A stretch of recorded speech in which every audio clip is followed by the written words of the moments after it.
Hello, I'm Mrs. Oxford and I am subject lead for geography at Okehampton College. Thank you for clicking on our video and showing some interest in taking GCSE Geography at Okehampton.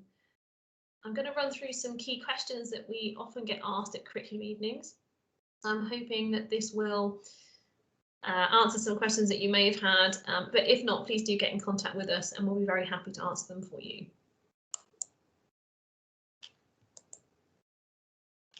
So why should you choose GCSE Geography at Okehampton College? Well, I'm a bit biased, but I would say it's one of the best GCSEs that you can have, and I'm going to show you why.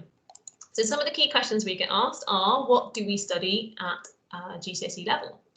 So there are 3 units in GCSE Geography. One is a physical unit, one is a human unit, and one is a unit that brings both of those units together. This is a typical unit that we study. This is the first unit you would study in year 10. So this is called Global Hazards, and it falls within our paper 1, our physical geography paper.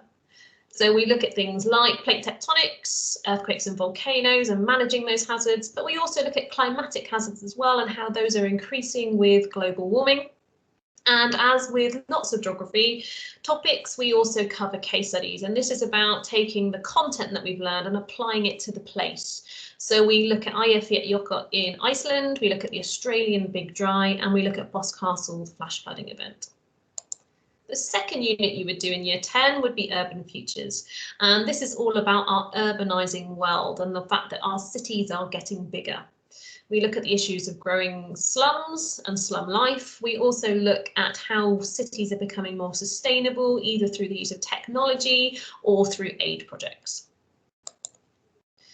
Another question we commonly get asked is about the exams and what the exam structure is like. We have 3 papers in geography. We have a physical paper, a human paper, and the geographical exploration paper, and all together they make up the GCSE Geography.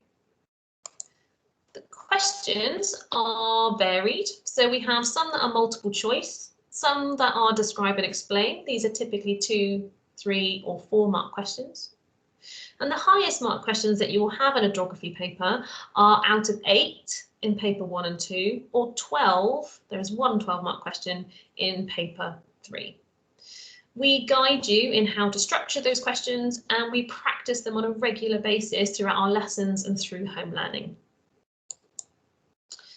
Another key question we get asked in curriculum evening is about our field trips, and it wouldn't be a geography course without some field trips. So there are 2 compulsory fieldwork days, one in year 10 and one in year 11. We go to Plymouth to look at retail regeneration, and we go to Dawlish Warren where we look at coastal management. Both of these are compulsory because they're actually examined within the 2 papers, the first and second paper of the Geography GCSE. And actually, because these are such memorable days, these questions are actually fairly straightforward because the experience that you've had means that you can recall the information really easily. Another optional field trip that we do is to Iceland. And in previous years, we've taken large groups off to Iceland for 3 or 4 days. And it is a spectacular field trip, and I would highly recommend it, and we're really hoping to reinstate that this year. Another common question that we get asked is GCSE Geography hard? It is a very challenging subject, but actually my team of extremely experienced teachers make sure that the lessons are incredibly engaging, and actually it's a really enjoyable subject, and that really is the key to success. It's about having fun and getting really engaged in the topic so that actually it doesn't seem as hard as perhaps it might do if it was very boring. We have a really strong strategy of consolidation and revision support, which means that our success rate is actually very high. So over the last 3 years, 70% of our GCSE Geography students have gained a grade 4 or above, with most students achieving better in geography than many other subjects in the school.